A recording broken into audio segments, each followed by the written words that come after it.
Okay, and we are off.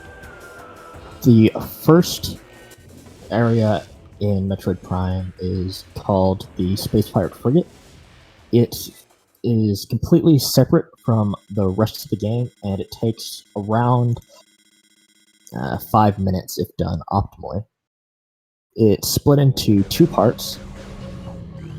The first part is in getting through the frigate to the first boss of the game, which is the Parasite Queen, and the second part is the frigate escape.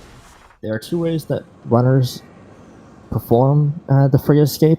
The first is the easiest method, and that is to escape it using pretty much the intended route with additional movement, staying inbound the entire time.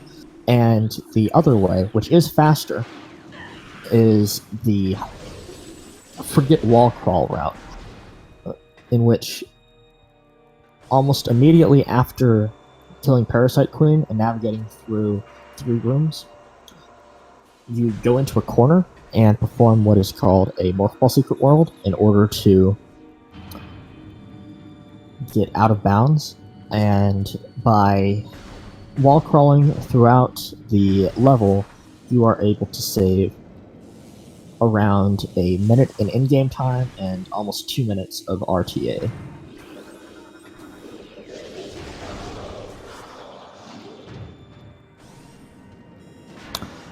So we're about to see the first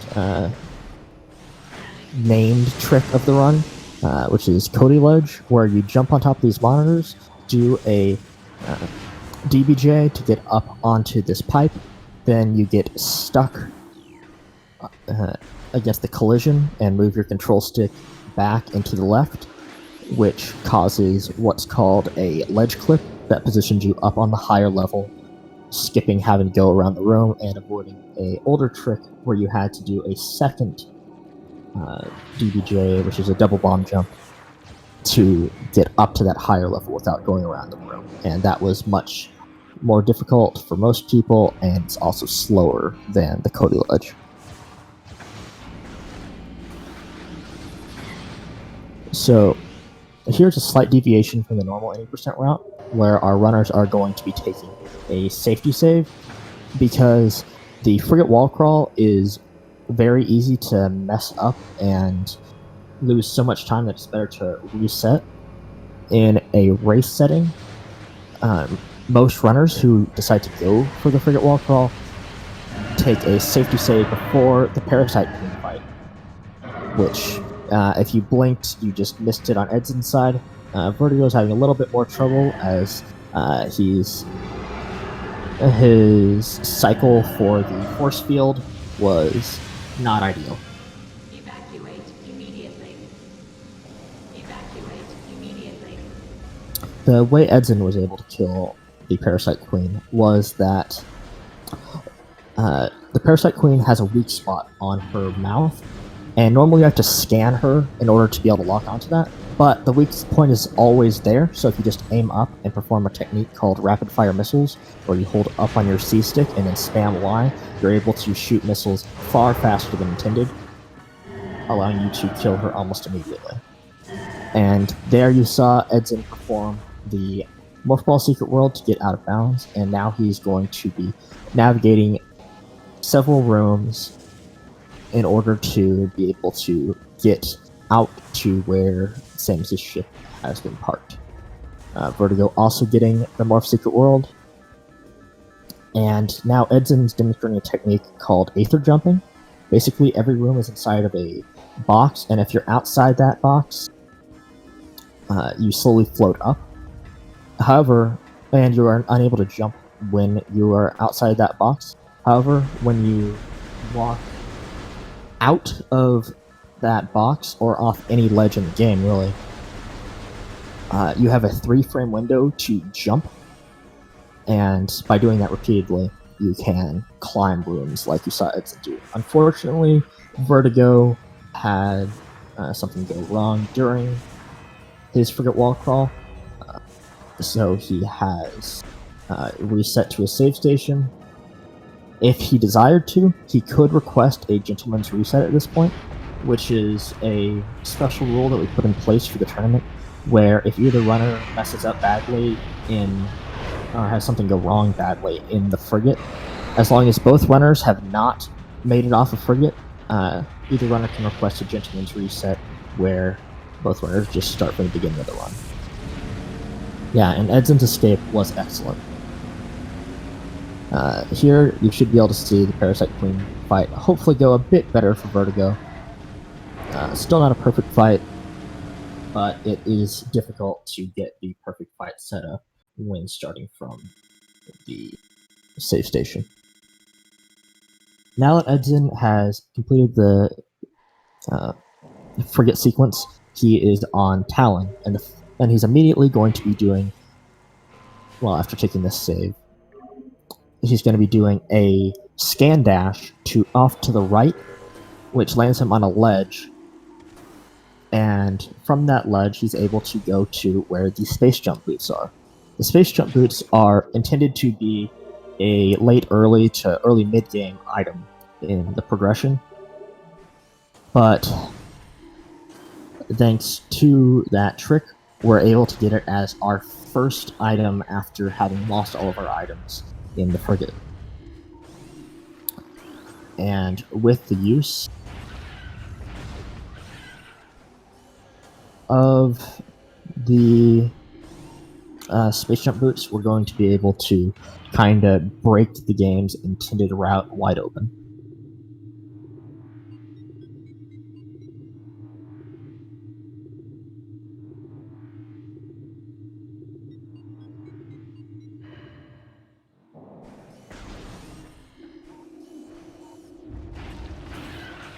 And the first very minor sequence break we're going to be doing is collecting a missile right here in this half pipe instead of going and fighting the Hive mecha, I believe it is, that is intended to give you your first missile.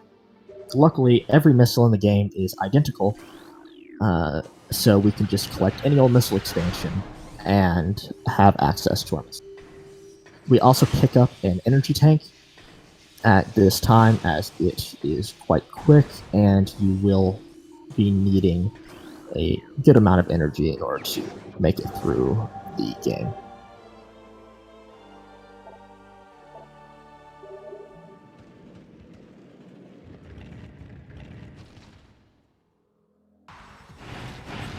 Edzan used another scan dash in order to be able to skip the cutscene where you fight those beetles to get to your morph ball, and instead he triggered that when leaving the room.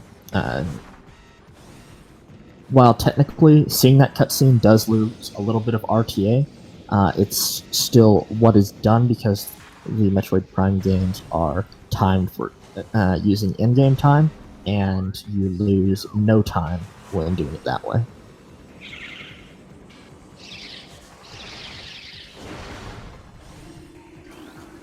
Edzan's next step is going to be collecting the charge beam. Technically, we do not need the charge beam in order to be able to beat the game, as normally the only required uses of the charge beam are during the frigate, where you have it automatically, and for the use of the super missile, which we completely skip in the 80% route. However, it is just an incredibly powerful and useful item that it saves a significant amount of time to grab it, despite the fact that it does take several seconds to be able to go over to Watery Hall and collect it.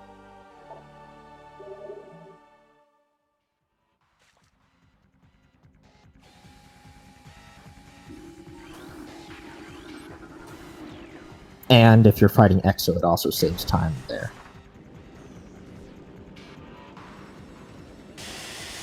And that's, I'm responding to Miguel, because yeah, the biggest time saves are Ghosts and during the Exo fight for people who do fight Exo at the very end of the game.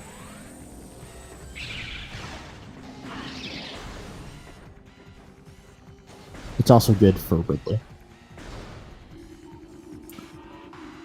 Edzen's next progressing item is going to be the Morph Ball Bombs, which involves fighting the most RNG heavy section of the game, which is the Incinerator Drone, also known by the community as Zoid, with Zoid being the handle of the designer who programmed the Incinerator Drone. The Incinerator Drone is... Yeah, that is correct, Miguel.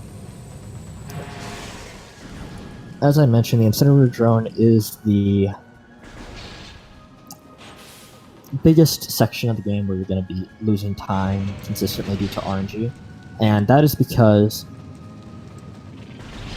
it can only be damaged when this little eye pops up out of the top, and the time between each time that it pops up is a random amount of time within a certain range. For the first time that it shows up, I believe it's like 8 to 13 seconds, and the next 3 times have a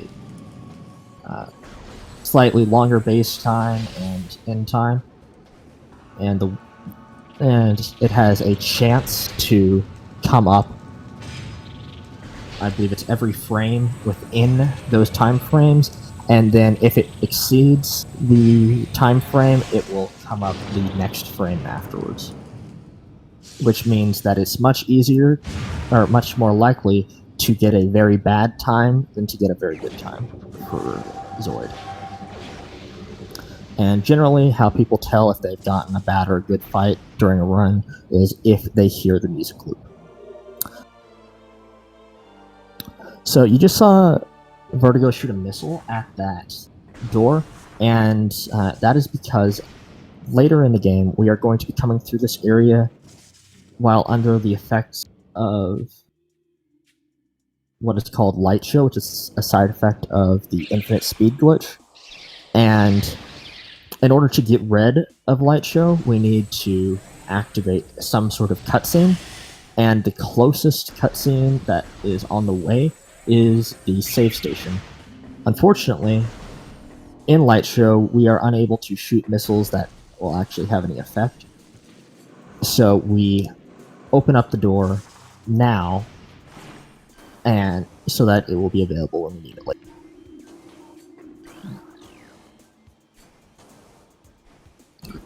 Normally, the room that Edzen's going through requires you to scan 4 runes throughout the room, but with a somewhat difficult DBJ, we are able to completely skip those runes, saving a little bit of time, in-game time, if you get it first try, and a decent bit of RTA, which is what matters for these races.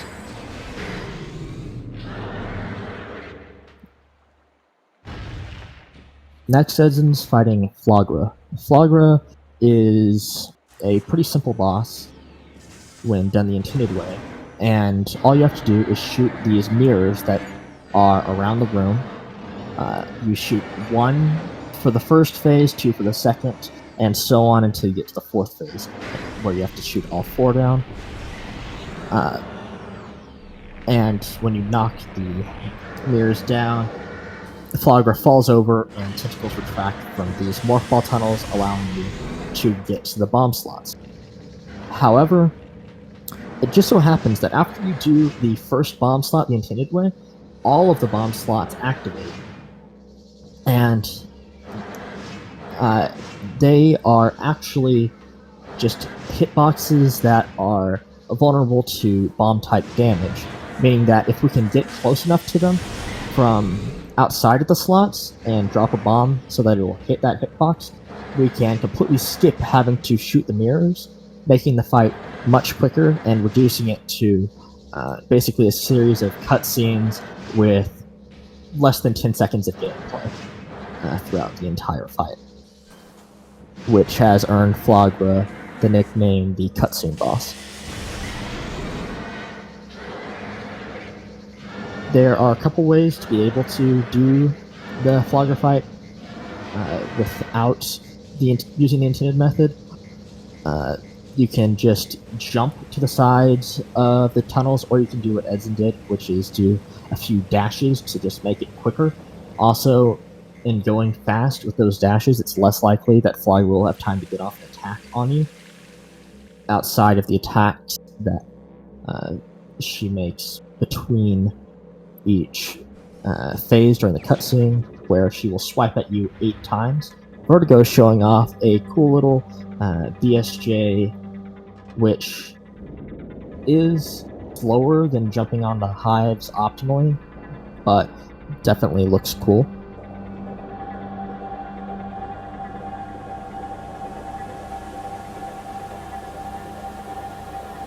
If you missed the dashes from earlier during the Flogger fight, you'll be able to see them from Vertigo momentarily.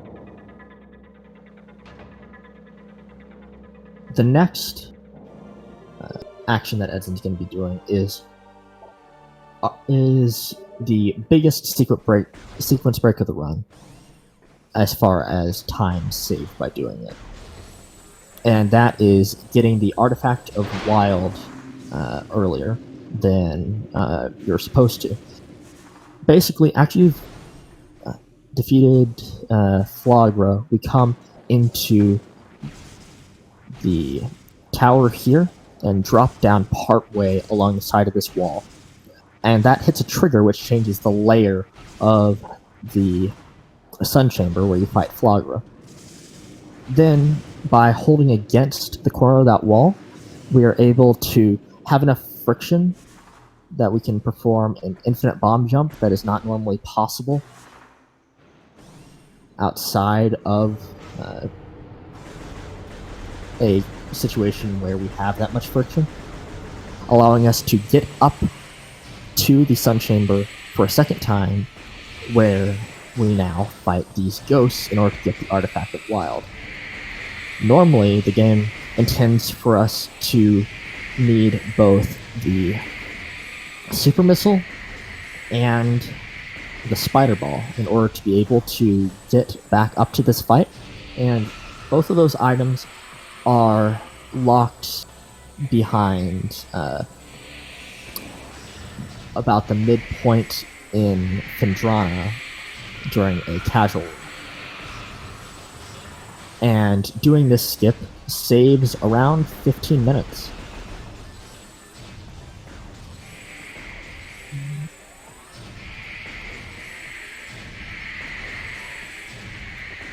Over collecting those items.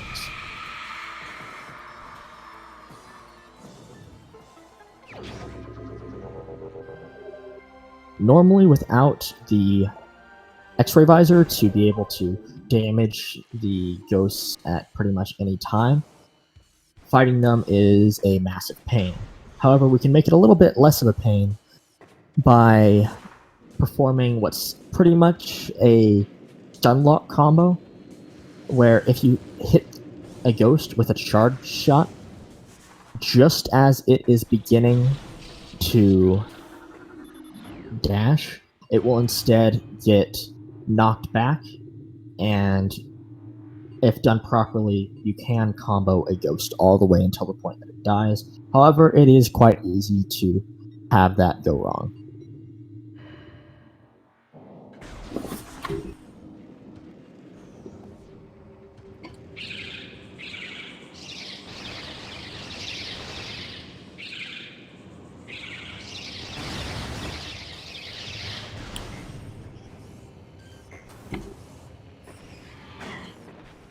Now that we've collected Varia from beating Flagra, we are able to go through Magmor, and we immediately shoot 2 missiles at this rock pillar that I believe is intended to be destroyed with a super missile, and we're able to collect yet another artifact on our way to the Fendrana Drifts, where we will be collecting 3 items.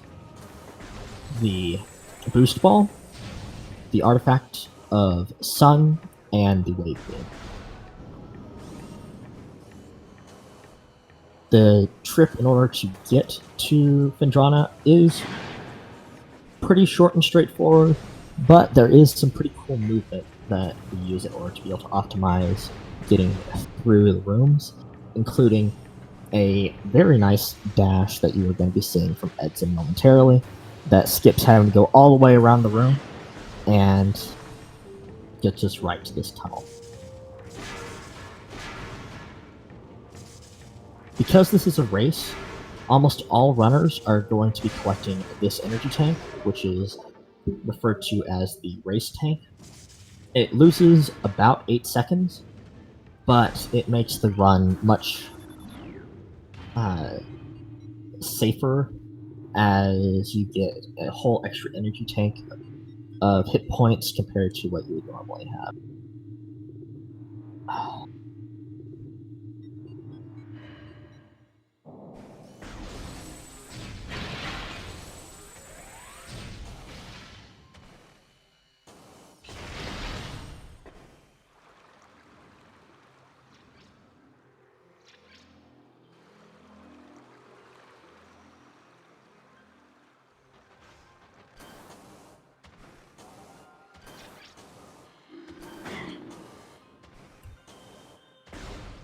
Using a few nice dashes, Edzan is able to get up to the upper door in Phendrana Shorelines and head towards the boost ball.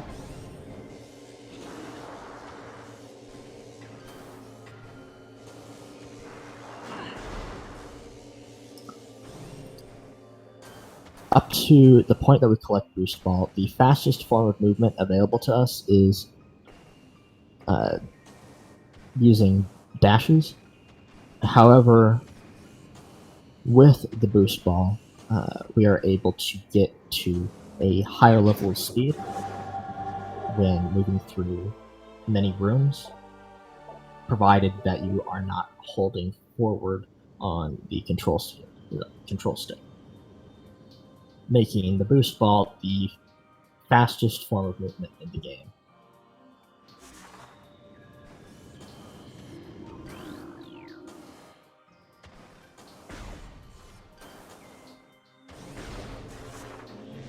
Coming up, we're going to be seeing a nice flyby of a quite large Ridley, followed by a dash off to the right side of the room, landing on the cliffs that are normally inaccessible to the player. We do this so that we can get out of bounds to begin a wall crawl towards the rooms where both the wave beam and the artifact of sun are located. For newer runners, you would instead just head towards the room where you collect the wave beam and fight the Mother Shiggoth, and then you would perform another trick known as infinite speed by getting stuck between some crates and a wall, allowing you to build up rotational speed until the game loses track of your speed and the shell on your morphle disappears, making it so that if you boost, you make contact with basically everything in every loaded room at once. But by doing this wall crawl, we can instead collect both the wave beam and the artifact of sun at the same time, using a different infinite speed setup, which works because when the camera is on the other room, or when the game thinks you're in the other room, like it currently thinks that Edzan is not in the ice temple, the physics breaks, and by either lining up in this corner or against the hole in the wall that the bomb slot is located in, and then holding either, I believe it's straight left if you're at the slot, or it's slightly down into the left until you've begun to see a 2-frame animation on the morph ball, at which point you can then hold straight left straight down left. After beginning to spin up, we just have to hold that direction on the C stick for around 50 seconds to a minute to build up speed.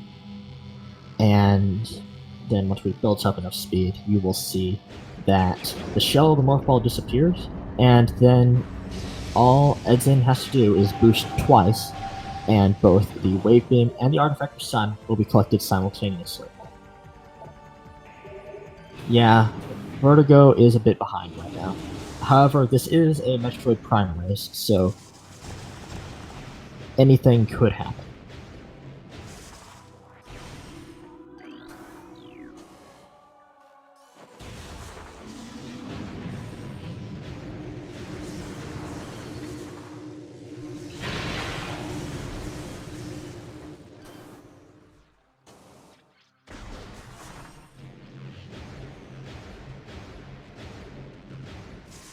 Now that we've collected those 3 items, this is the last we will be seeing of this side of Phendrana Drifts.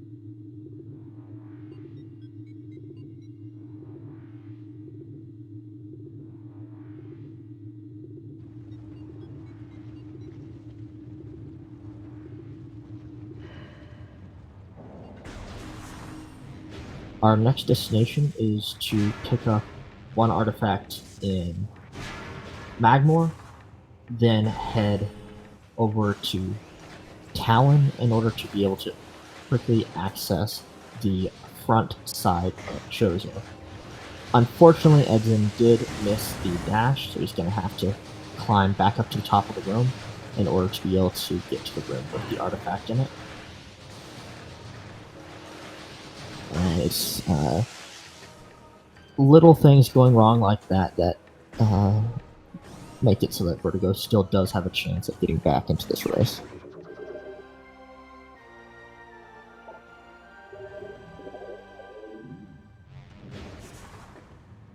However, this slot is not being nice to Vertigo, but he has managed to get back in bounds, activate the slot, and he will be getting to spin up for infinite speed momentarily.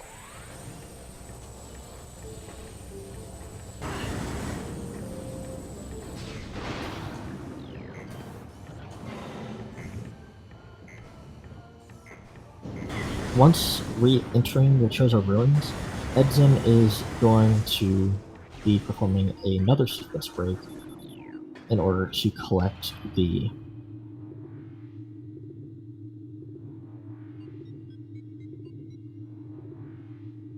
what's the name of the artifact again?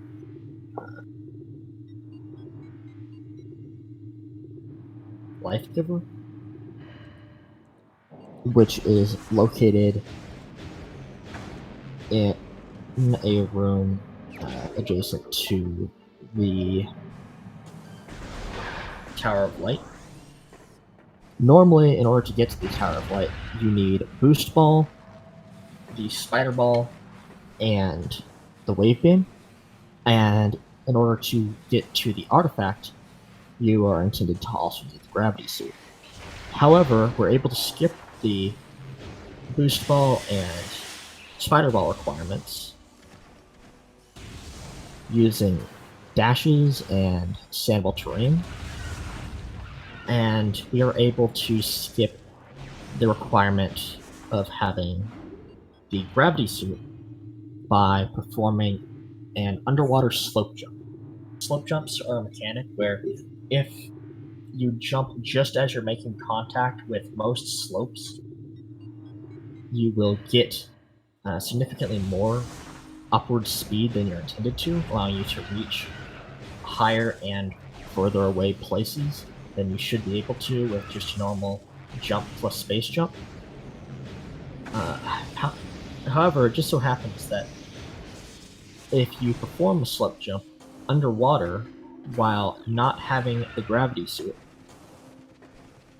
you are able to get a massive amount of health, which makes it so that it's even possible to get up to this artifact without needing space jump at all, and just by using a single jump, and that is turned into an underwater slope jump.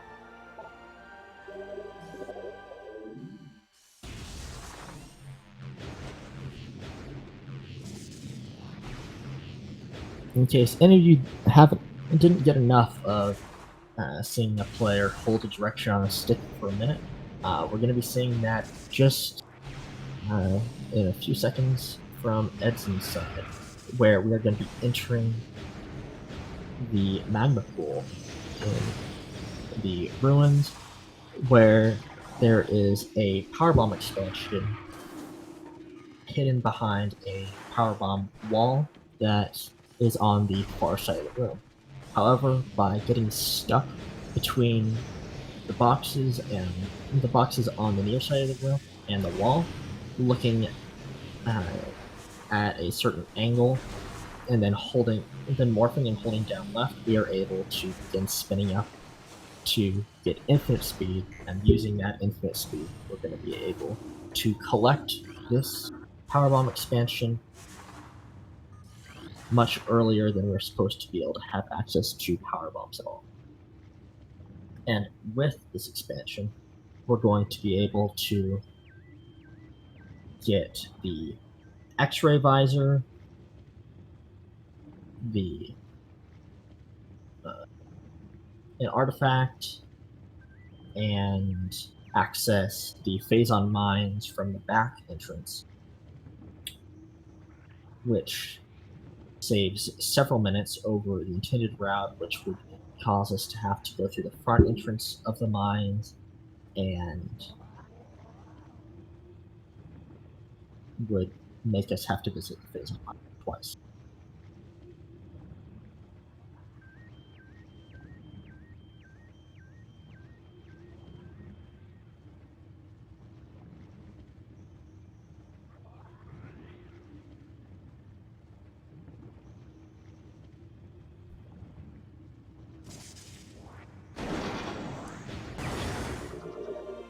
Okay, and we have achieved infinite speed, and Edzan has boosted into the wall and collected that powerbomb expansion. Now, it just so happens that when at infinite speed, if you unmorph, your screen goes crazy. And normally, there are only two ways to remove this effect from your screen. One is temporary, and it is if you manage to get your camera into a location where it is scripted to be facing a fixed direction, you can remove the effect. And the other is if you unmorph after having done that method, then the light show will return. The other method is to enter any sort of cutscene, and for that, it's literally just any cutscene where you don't have control of Samus.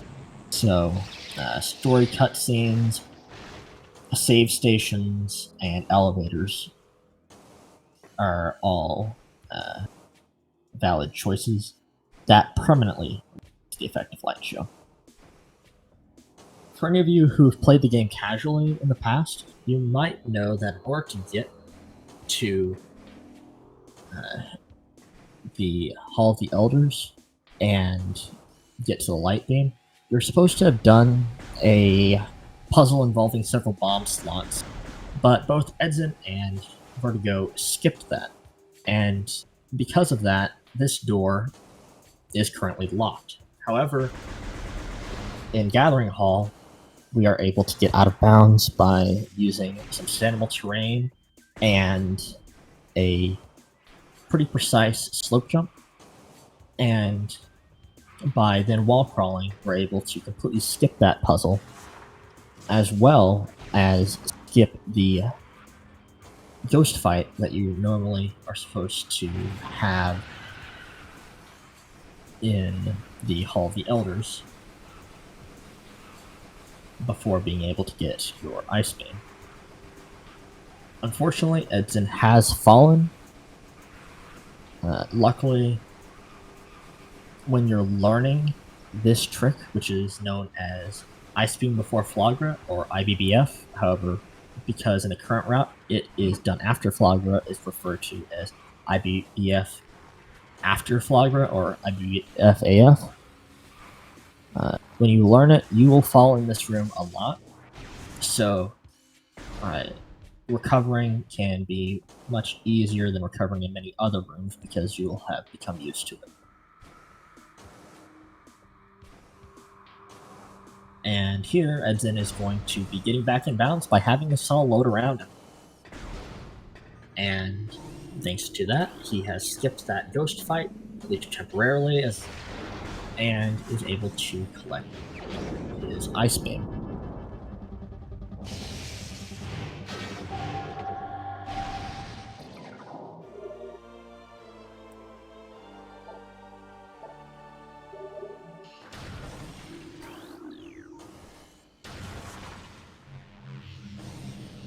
While IBBF does save a decent bit of time, you can lose most of that time that you save over doing the puzzle and navigating to Ice Beam in the intended manner if you fail to get a trick at the very end of the run known as Ghost Skip, which is where you... sorry, I have to step away for a second.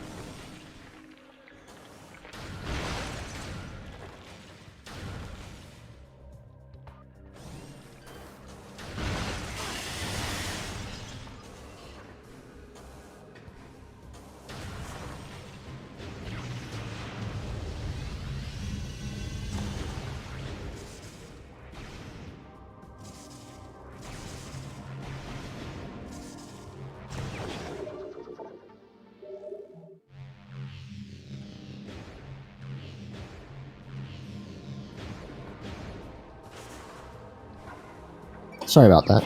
I am back now. So, just a minute ago, you saw Edzan use the power bomb that we got for the first time in order to be able to get into this room where we collect the X-ray visor and an artifact. He also skipped a spider ball requirement by jumping on a few pieces of standable terrain, getting up to a Ice Beam door.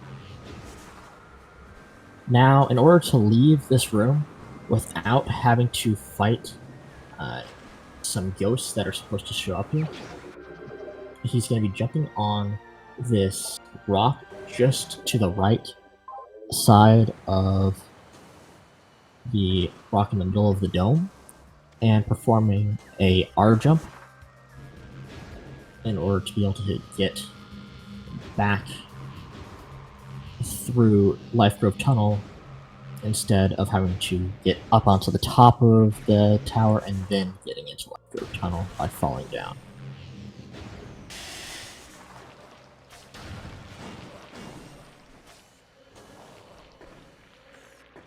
It is possible to make that jump without an R jump, however, it is very difficult and slower.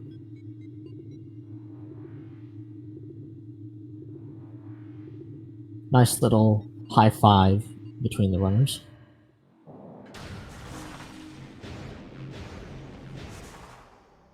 And now that Edzan has acquired the X-ray visor and that artifact,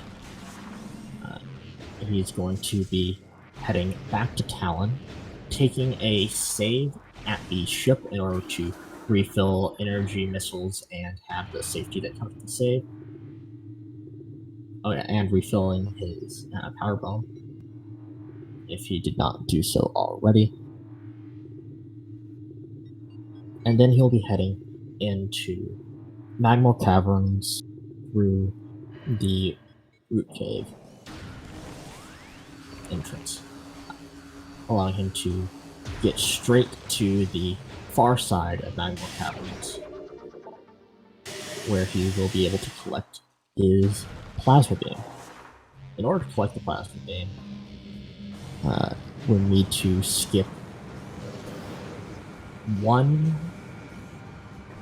Spider Ball requirement in the Twin Fires Tunnel, which can be done in a number of ways, including a bunny hop, which is effectively an R jump on the ground, a R jump that's just a normal R jump, or a dash, and there is also a backup strategy in case any of those other ones fail, where you do a not too difficult, but very weird feeling DBJ in the lava in order to get to the other side of the room. Then we just have to navigate to geothermal core. Is that okay?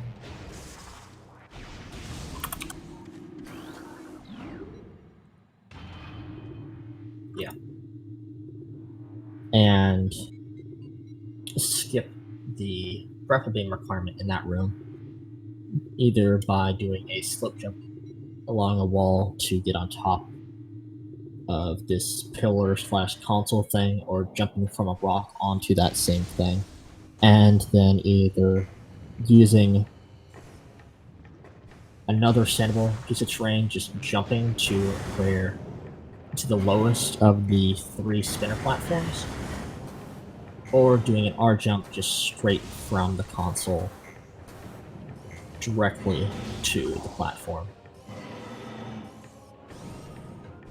From there, the runner will either choose to use all 3 spinners or only use the second one, and then do a series of dashes around the room in order to get up to the highest level of the room and activate the bomb slot that is at the very top of this pillar that we raise the platform up to.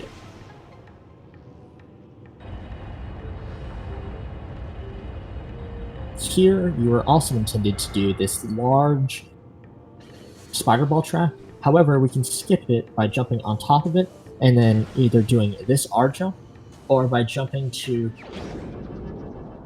the ring around the wall, walking along it, and then jumping on 2 blocks with spider ball tracks on it, and then jumping to the door from there.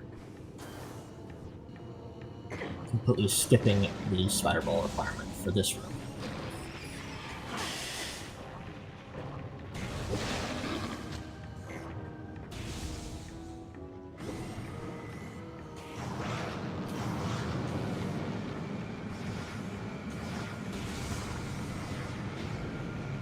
We are now heading to Farfandrana, where we will collect 1 energy tank and potentially an extra power bomb expansion that's not technically required and loses a bit of time, but does avoid having to deal with power bomb drop RNG, which is a potentially massive time loss. We also skip yet another spider ball requirement, and by just jumping up to the top of that track using either a piece of sandable terrain or another trick that I don't know how to do or explain.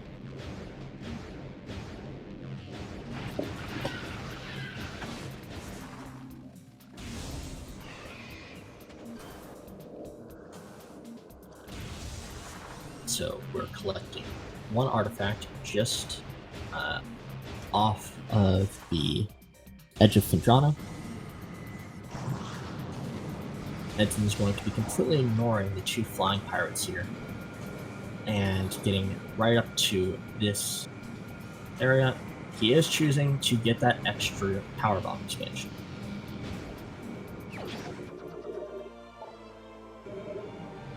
This loses about 3 to 5 seconds optimally, but it does make power bomb issues for the rest of the game much less of an issue.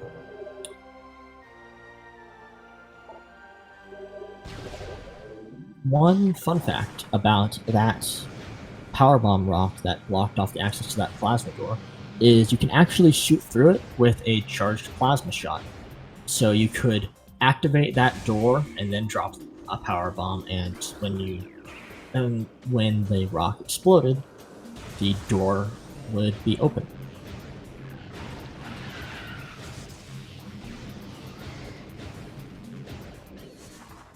We have one less stop in Phendrana, and that will be collecting the artifact that is located in the room at the very top of the Space Pirate Labs.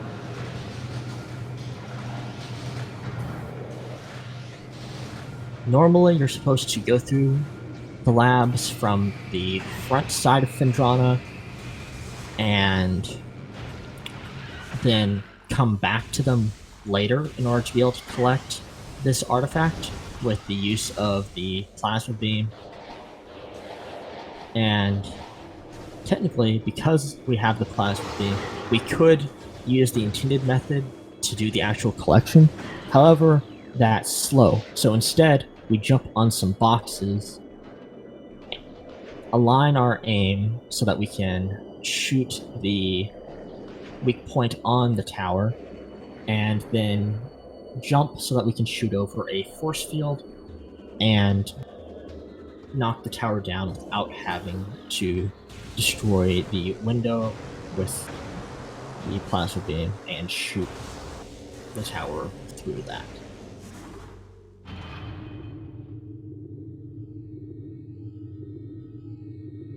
Once we've collected the artifact, we make a beeline for that elevator towards Magmore.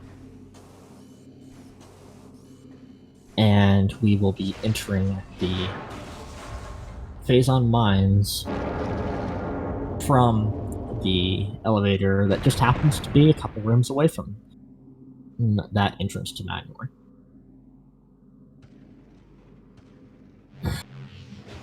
Additionally, because it loses no time at all, we are going to pick up the thermal visor, which, while technically not required to beat the game, does make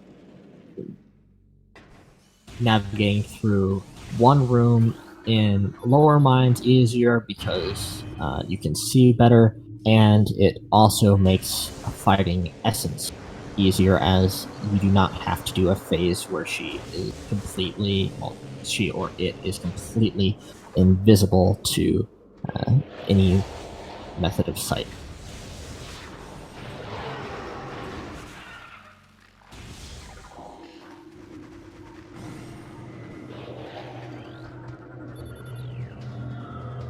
Edzen's doing a technique known as falling thermal, which takes advantage of the fact that the camera will just aim straight down when a cutscene ends and you're falling. So by walking off the edge of the walkway just as the cutscene's about to start, when the cutscene ends, he's going to be looking straight down, and then by moving his aim quickly and locking on to another scan point, he's able to scan our second terminal that's required to unlock the passage to thermal without having to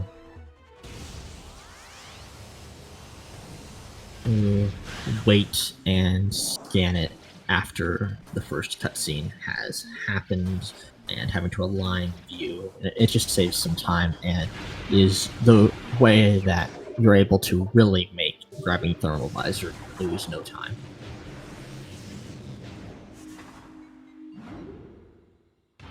At this point, if you were a newer runner, you would most likely be heading forward 2 rooms instead of taking the elevator that Edson just took, so that you could fight Thardus and pick up the Spider Ball. However, with the use of several quite difficult tricks, we're able to skip the Spider Ball completely, and those tricks will be occurring in the lower section of Phazon Mines. The first usage will be on our way towards the Omega Pirate, and the second usage the second uses that we'll be skipping, second and third technically, will be after Omega Pirate when we are heading towards the front side of the mines in order to collect the Artifact Warrior from the Phazon Elite.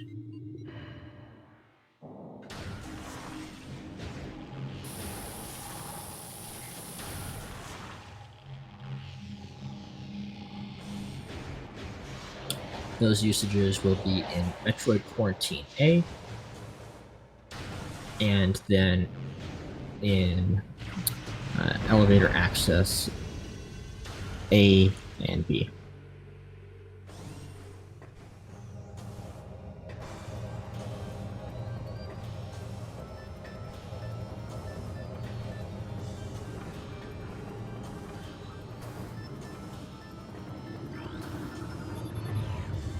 It's in using some pieces of standable terrain to get up to this higher level of the room without having a force field. And we basically ignore almost every enemy until we get to the reactor where the main power bombs are located. Now, you might think that because we already have power bombs, we wouldn't actually need to collect the main power bombs. However, if you do not collect the main power bombs, the glass that protects the Phazon Elite cannot be destroyed, and the Artifact Warrior cannot be collected.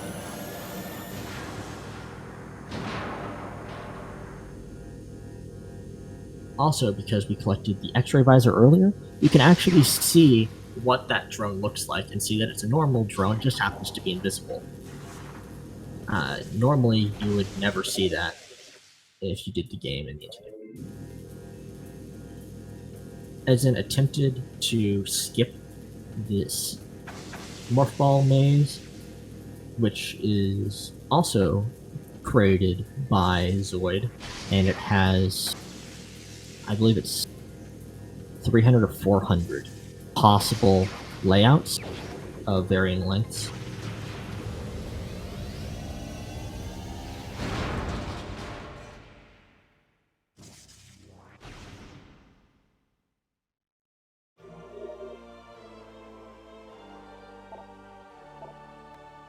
Now that we have the power bomb, our next objective is to fight the Omega Pirate and collect both the Phazon suit and the artifact of Newborn.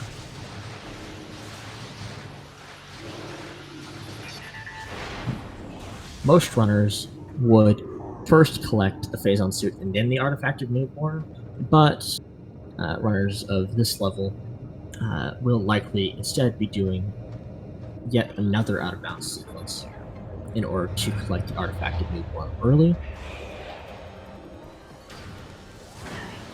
So, if you direct your eyes to Vertigo's screen, you'll notice that the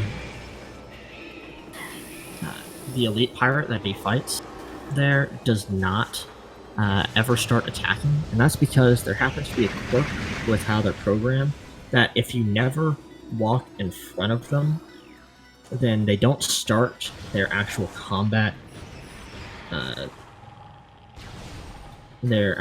patterns, and we're just able to wail on them by continually strafing to either the left or the right.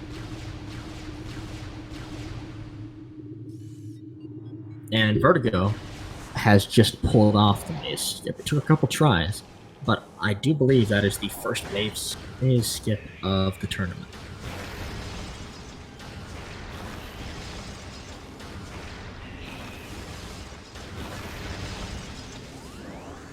So here is where Edzan will be going out of bounds in order to be able to get to the artifact of Newborn earlier than intended.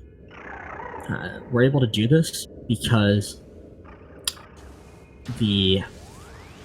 if we stand on the right part of this flying pancake here, then during part of its flight cycle, it pushes us just a little bit out of bounds, and if we move the control stick in the right way, we'll get repositioned out of bounds instead of back in bounds. This is quite difficult.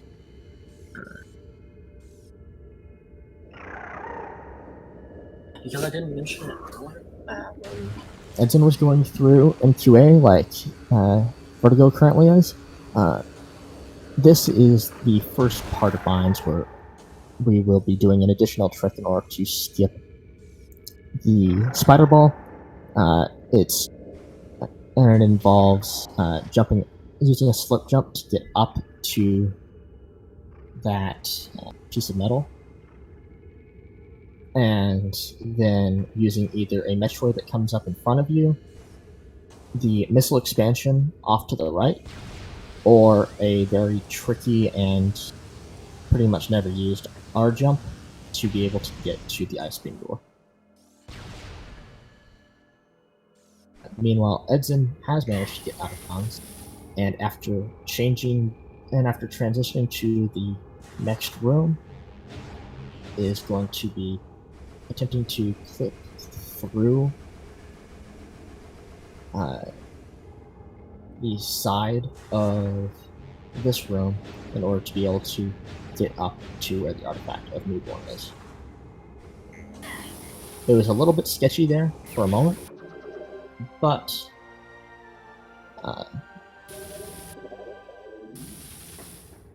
now there's only one part left of Early Newborn before it is successful.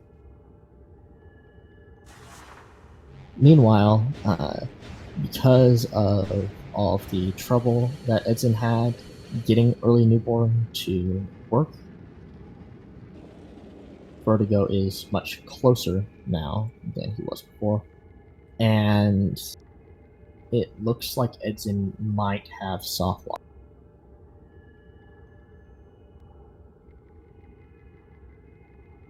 And Edzan has indeed forfeited. That is very unfortunate. Yeah, Early Newborn is a very difficult trick, and there's many parts of it that you can get soft locked in, and just unfortunately Edzan got a little bit unlucky there.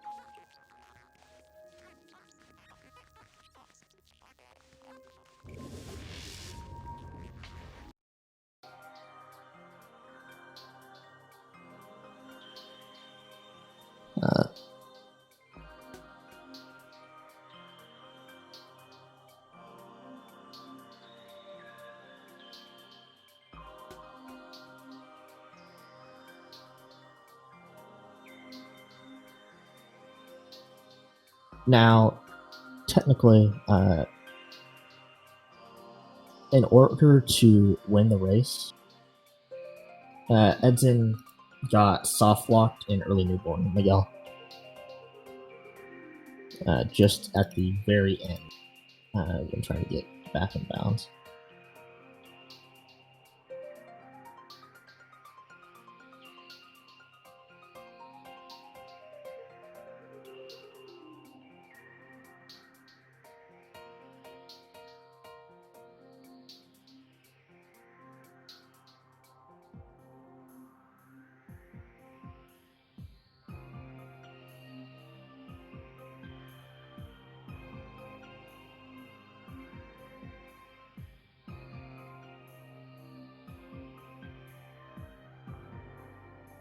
Yeah, just really unfortunate that happened, especially with Edzan just forgetting to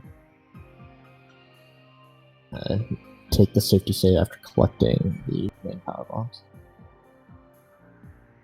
Yeah, and in getting reset to before collecting plasma beam, that is like a 20-minute time loss, as Edzan said. So the only way he could have any chance of getting back into the race is if Vertigo also soft locked in Early Newborn and forgot to save, and I don't know if he saved or not.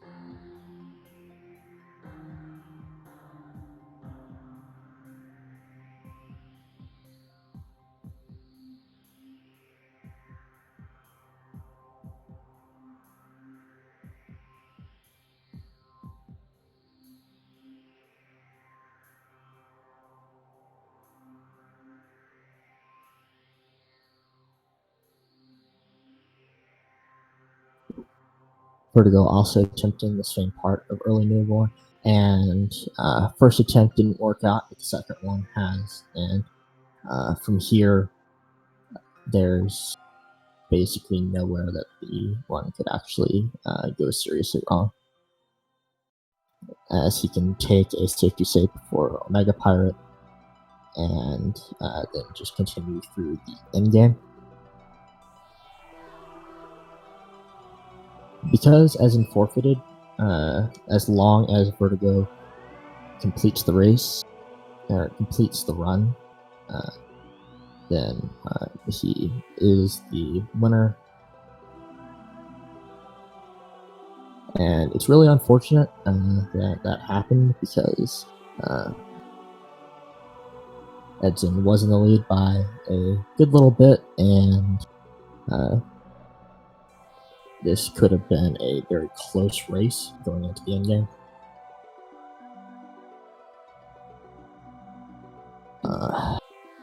And unfortunately, we don't currently have audio for Vertigo, because during setup we weren't able to check get an audio sample.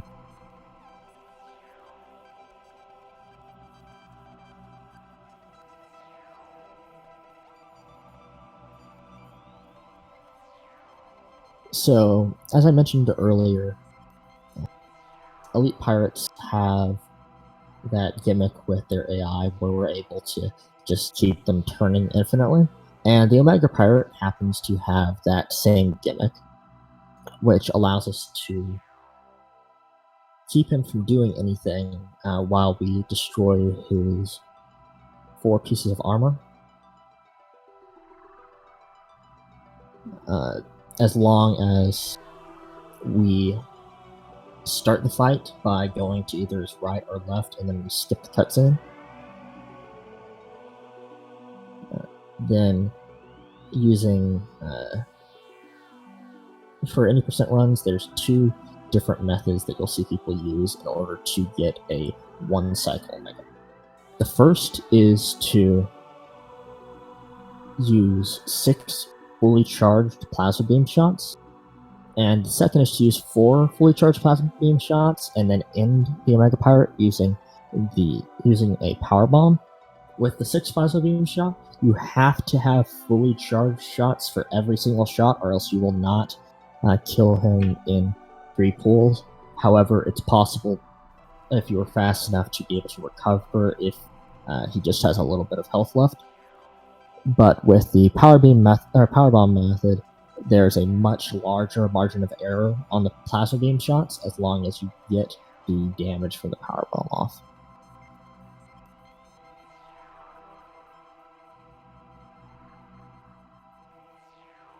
Now that Vertigo has the Phazon suit, we are going to be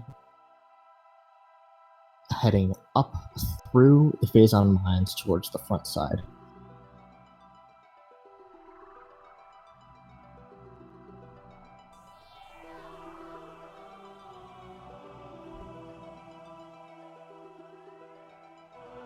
Earlier, where we jumped on several sustainable terrain spots in order to get to the top of this room, we activated the pirate so we could jump off of him. However, we can completely skip him activating when we're trying to get to this side by jumping over a trigger, which prevents us from having to fight him in order to get in that direction. And coming up is Spiderless Shaft 1.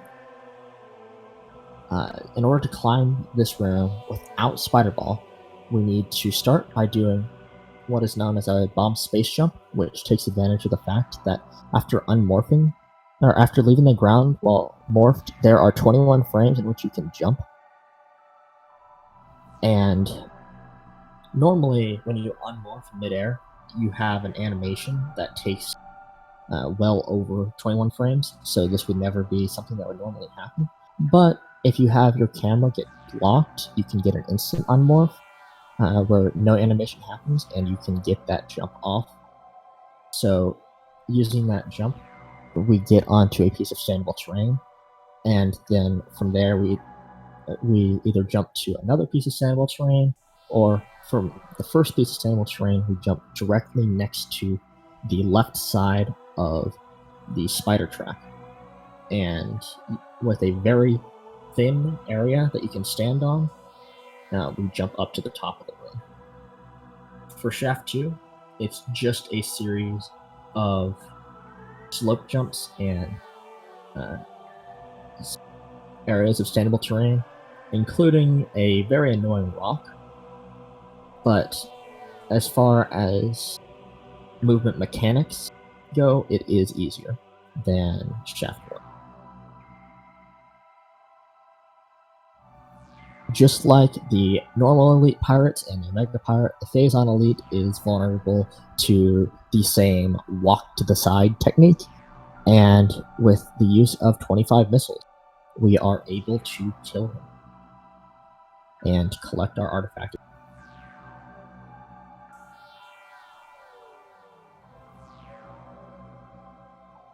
Now all that is left is to collect 2 more artifacts and fight our final bosses.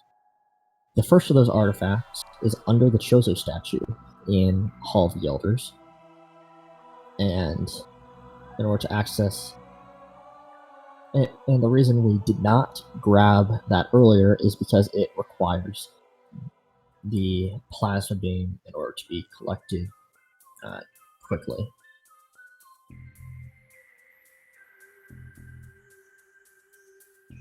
Then the final artifact we collect is the Artifacted Artifact Temple, which is usually one of, if not the first artifact that a player would collect in a casual run of the game.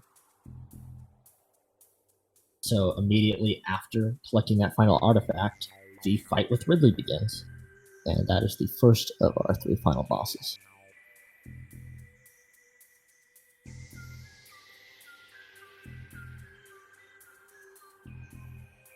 We do need to be careful when getting that second to last artifact, because in order to use the bomb slot that you need plasma beam for, we have to activate the bomb slots along the wall, which is done by getting into a bomb slot on the far side of the room. However, it's very easy to hit the trigger that would activate the first Chozo Ghost fight. And while trying to get to that,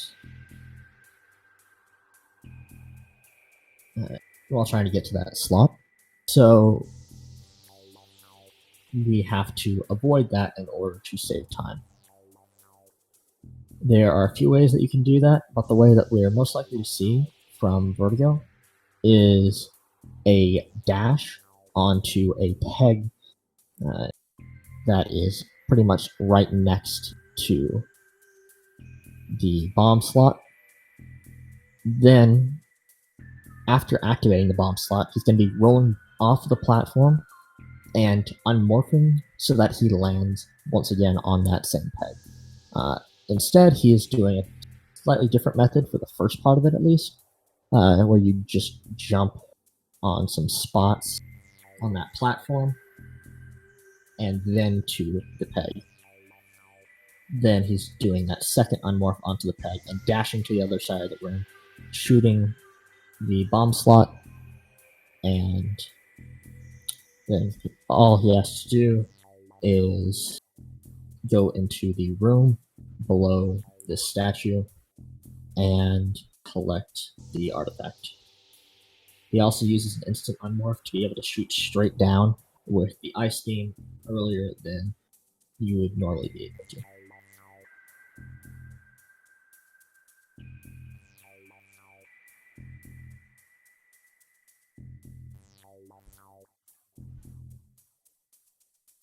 Edzan, meanwhile, is booting up Nintendo, and loading up the Metroid Prime practice mod, which is a patch of Metroid Prime that allows you to teleport to different places, see your inputs, see your in-game time down to small fractions of a second. Also set your item collection, lets you see triggers and more. It was made by called Pootage, and if you want to be able to get your hands on this patch, it is in the resources channel of the Metroid Prime speedrunning Discord. It's very useful for learning the run.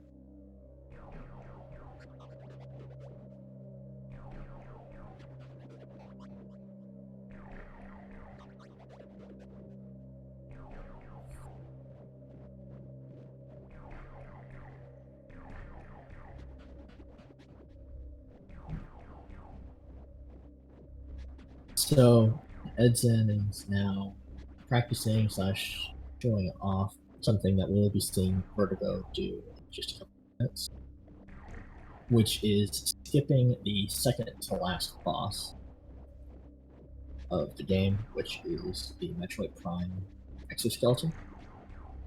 This is a trick that Vertigo discovered just a little over a year ago,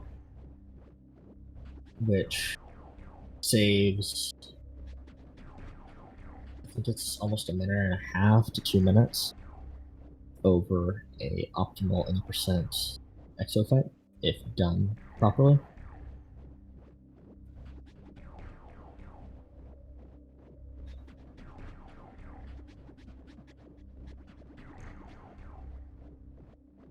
Meanwhile, Vertigo has collected his final artifact, and we will now be fighting the first of the normally 3 final bosses, which is Meta Ridley. There are 2 phases of Meta Ridley. In the first one, he flies around and can do little bits of damage, and it takes forever, normally. Thankfully, he happens to be vulnerable to the boost ball. And the boost ball just happens to do 50,000 damage per frame, which is more than enough to completely destroy Ridley's first phase.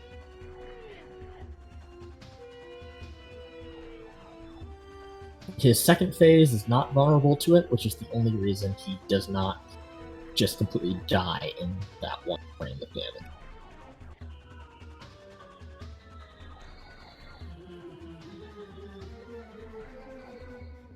Now the second phase of Ridley begins, where he does several attacks on the ground, and what you want to do is you want to stun him and then repeatedly shoot him in the chest in order to whittle down his health bar.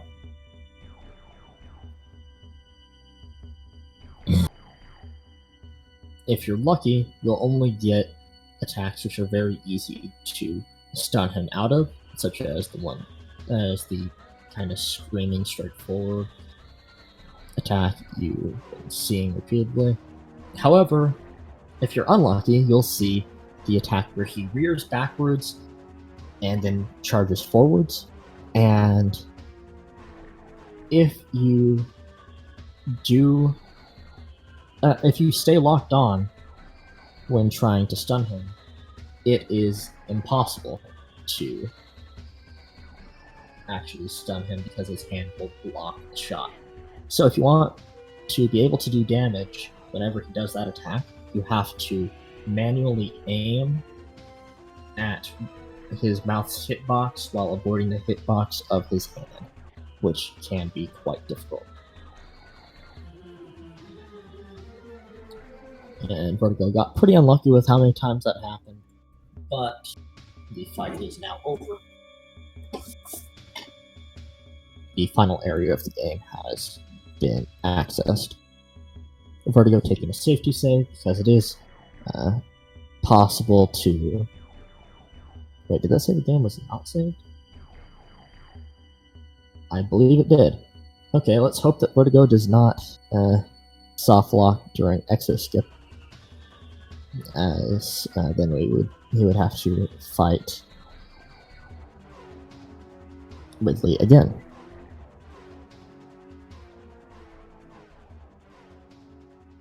So, in order to perform exo skip, a runner has to lure one of the fission Metroids in this room over to this door, and then has to manage to get the Metroid into the next room, which normally is not supposed to be possible, as the Metroids are supposed to die when moved into the next room. However,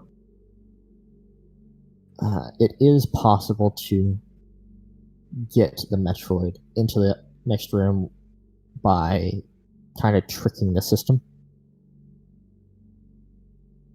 And then by having the Metroid charge at you in the other room in a specific area, and then coming into that room when it is at is in a certain range of heights, you will lock the Metroid into that cycle that you just saw, where it's just floating back and forth as its AI is activated, because its AI only works when you are in that big central room. And when the Metroid comes down, it is able to reposition you, and if it's done basically perfectly, then it will reposition you out of bounds, allowing you to begin a wall crawl. And by wall crawling around the rooms where you would normally be fighting the exoskeleton, while avoiding a few different cutscene triggers, one of which would activate the fight normally, another which would just bring you into the room with an invincible exo that could never die, effectively acting as a soft lock. We are able to transition from room to room. These rooms are known as subchambers, and eventually get to subchamber 4, where we hit a cutscene trigger that brings us to the true final boss, which is the Metroid Prime Essence. While completely avoiding that previous boss and saving a substantial amount of time. Essence is intended to require around 6 pulls of Phazon in order to be able to kill it, and it can only be damaged when you're standing in one of those pools of Phazon and using the Hyper Beam that standing in that pool gives you. However, by using certain techniques, you can get a 3-pull or 2-pull Essence fight.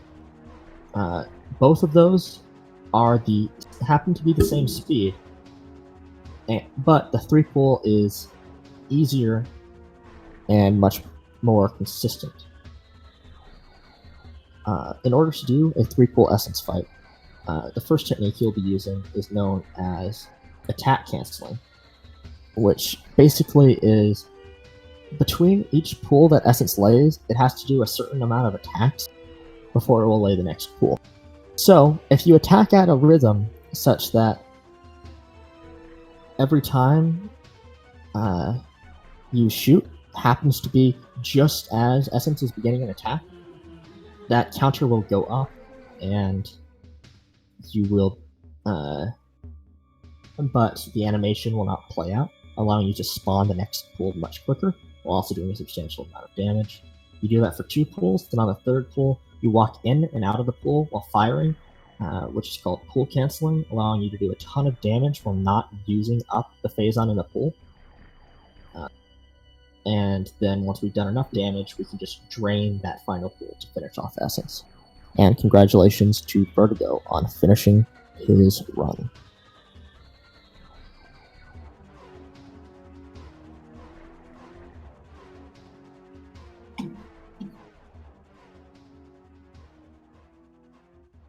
Good race from both of our winners. Really unfortunate about what happened to Edzan at the very end of Early Newborn. And I do apologize for the fact that we did not have audio after that happened. Just we were unable to get an audio sample from Vertigo's stream, and yeah.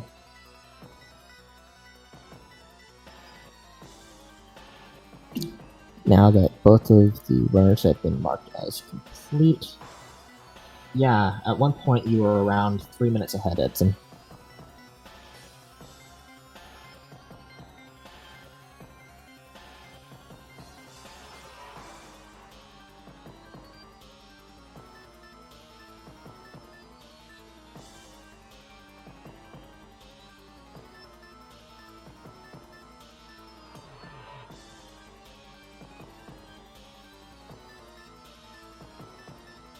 So now that both of our winners have been marked as finished, if they wish, they could come into the commentary call for interview, but that is up to them.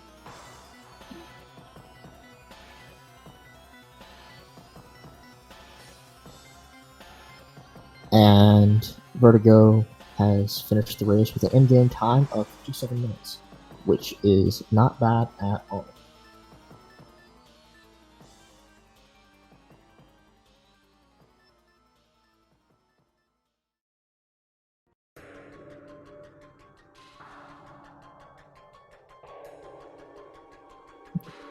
So, seeing as Vertigo did not save before Early Newborn, if he had gotten soft locked,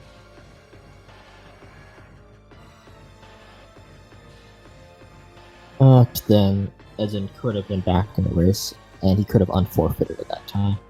And yeah, Edzan has no problem with that if he can't do the interview. Rest in peace, your desktop speaker.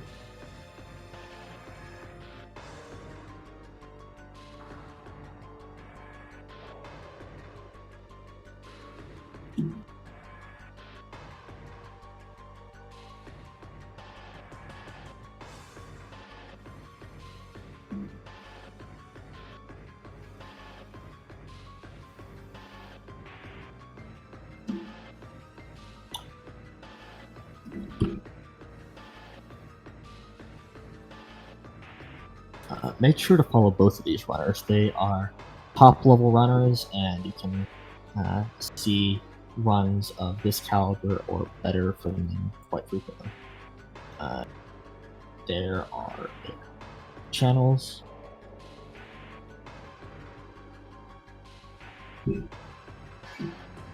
If you want to get into Metroid Prime speedrunning,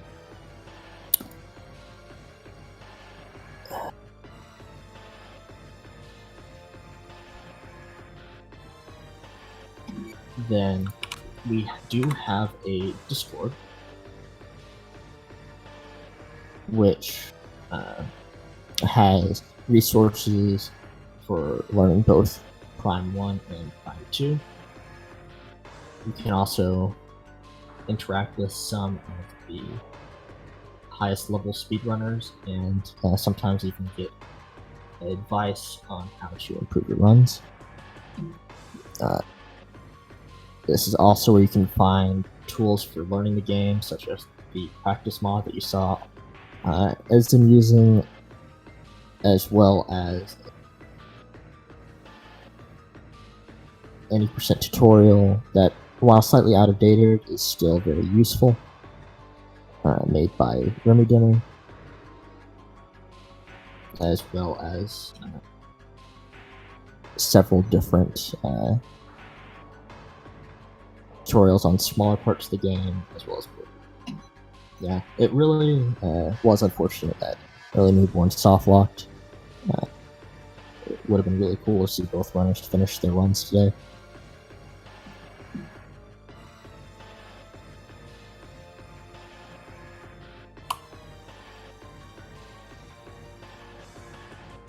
For anyone interested in watching more Metroid Prime Any Tournament races, as more races get scheduled, you will be able to find them at the speedgaming.org/mt.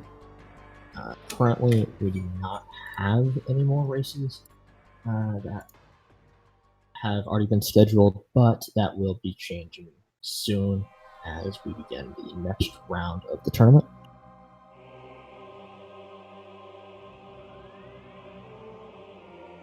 So once again, congratulations to Vertigo on his victory. Thanks to both of our runners for giving us a great race to watch. Thanks to SpeedGaming for hosting the restreams for the tournament, as well as helping us with technical difficulties when they pop up. Make sure to check out the Discord if you're interested. There's a separate Discord for tournaments like this one that you can find through the main Discord. I've been Mighty Caesar 37, and I hope everyone has a great day, and we will see you next mission. Goodbye.